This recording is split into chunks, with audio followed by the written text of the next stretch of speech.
uma das questões que eu acho mais interessante assim, na literatura, assim, no livro também, é ver essa conexão de possibilidades de vida, Sim, né? Então, quando você fala, por exemplo, que a casa ali, né, quando tem livros, ela tem mais possibilidades, é isso também, sim, né? Você experimenta as culturas diferentes de mundos, de países diferentes, né? Você acessa lugares diferentes, comportamentos diferentes, jeito de falar diferente, olhares diferentes, né? E até profissões diferentes, sim. né? Como você identificou, por meio da sua leitura, do seu experimento ali, identificou a sua profissão, o seu propósito de vida, na verdade, né? Não, e é muito interessante que você fala de experimentar outras realidades. A Uhum, literatura é essa ponte. E que bom que você fala de Jefferson Tenório, que você coloca um autor contemporâneo, porque, uhum, com todo o respeito aos clássicos, mas a gente tem que jogar por terra essa ideia de que literatura boa é só literatura dos que já se foram. uhum. Fico feliz de você ter colocado Jefferson Tenório. Eu vi assim algumas imagens de você lá, que bacana. Isso. E essa questão da experiência via palavra, o Paulo Fernandes tem uma frase, eu não sei se eu vou conseguir reproduzir na íntegra, mas ele fala que a arte salva e a poesia nos reumaniza. E a literatura é nesse sentido. Essa sensação, Eliomar, de você tá lendo um livro, fala, puxa, mas este personagem ou este narrador pensa algo que eu já vivi, seu mundo para, não para? Para. Seu mundo para. Esse é o tempo da conexão. Só que é uma conexão via palavra escrita.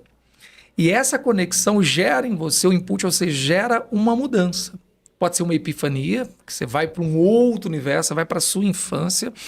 Mas quando você está lendo um Manuel de Barros, não tem como você olhar para a natureza do jeito que você olhava. Você com o gesto, a mesma coisa. Então, a literatura te afasta desses vazios, ela te complementa, né? Sim. Ela traz recheio, ela traz Sim. alívio também. E torna até um mundo, assim, eu posso dizer, talvez mais leve em algumas situações, Sim, porque você começa a perceber que você não está com neura, né? Você não está delirando, que aquilo não é só seu, né? Que é algo comum, que é comum, é né? bacana. Quer dizer, se literatura é viagem, eu não viajo sozinho, né?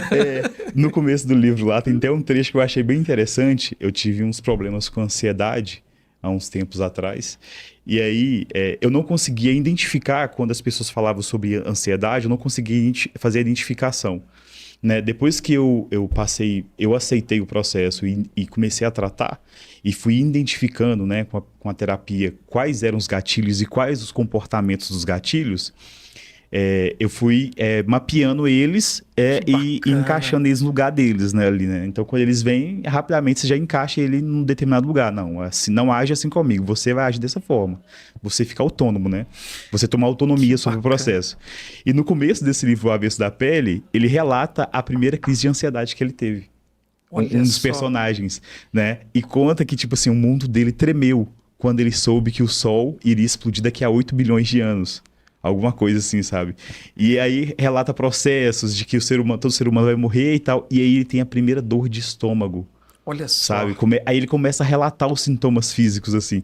E eu olhei aquilo assim, Você tipo falou, assim, porque é exatamente o que eu senti. olha só. Só que ele teve a primeira crise muito novo, assim, né? E eu sempre tive crise de ansiedade. Só que eu não sabia que era crise de ansiedade. Eu achava que era algo comum. Que era normal, né? Porque ninguém falava sobre isso. Ninguém comentava perto de mim sobre isso, sintomas, essas questões.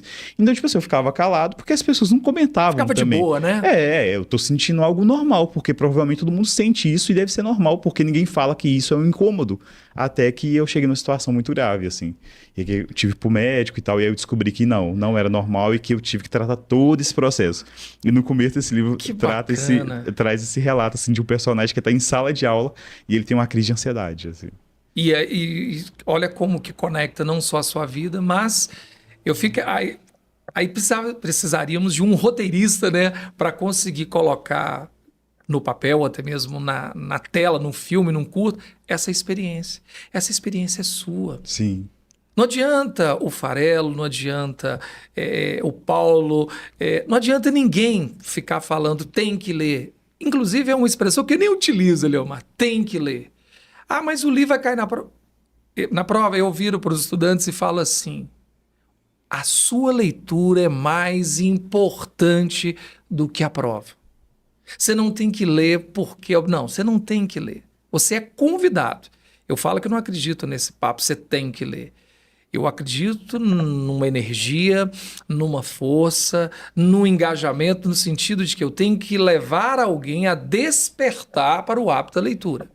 Porque essa imposição. Porque quando chegar a essa experiência maravilhosa que você relatou, ela é sua. Sim. Em outras palavras, Leomar, você leu, na verdade, você escreveu outro livro. Você está lendo do Jefferson. Esse é o livro, Sim. publicado, do Jefferson Tenório. Tranquilo. Quando você leu, conectou com um capítulo da sua vida, e desculpe-me o comentário, mas um capítulo muito forte da sua vida, você escreveu outro livro. É outra experiência. Então, a leitura é uma oportunidade de multiplicação dos sentimentos também. Olha o aspecto sensorial. Você falou do estômago, a cena. Olha que cena que fica. Isso eu não posso estudar como professor ou como divulgador da leitura, como escritor. Você acha que o Jefferson tem noção do que ele causou? Não, claro que não. Mas a obra, a literatura, nesse sentido, é superior a todos nós. Porque foi via palavra que você viveu tudo isso. Sim. Então, assim, eu vibro com esses relatos, né? Eu gosto muito da expressão experiência de leitura.